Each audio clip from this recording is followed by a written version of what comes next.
No అంటున్నాయి. అంతేకాదు జమిలీ ఎన్నికల వల్ల కలిగే నష్టాన్ని కూడా స్పష్టంగా చెబుతున్నాయి. కాంగ్రెస్ పార్టీ మాత్రం దీన్ని మొదటి నుంచి ఖండిస్తూనే వస్తోంది. ఇప్పటికే పలువురు జాతీయ స్థాయి నాయకులు జమిలీ ఎన్నికలు వద్దు అంటే వద్దు అంటున్నారు. అయినా బీజేపీ సర్కార్ మాత్రం జమిలీ ఎన్నికలు తీసుకువచ్చేందుకు రెడీ అవుతోంది. ఇప్పటికే ఈ ప్రతిపాదనకు కేంద్రం కేబినెట్ ఆమోదం తెలిపింది. త్వరలో పార్లమెంట్ లోనూ ఈ మేరకు బిల్లు పెట్టేందుకు సిద్ధమవుతోంది.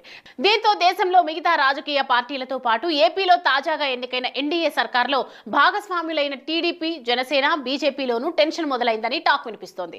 అదే సమయంలో విపక్ష వైసీపీకి ఈ ప్రతిపాదన కాస్త ఊరటనిచ్చిందని చెప్పాలి. ఎందుకంటే కేంద్రం పార్లమెంటులో జమిలీ ఎన్నికల బిల్లు ప్రవేశపెట్టి ఆమోదిస్తే ఏపీలోనూ దేశంలోని ఇతర రాష్ట్రాలతో పాటు ఒకేసారి అసెంబ్లీ, పార్లమెంట్ ఎన్నికలు జరిగిపోతాయి.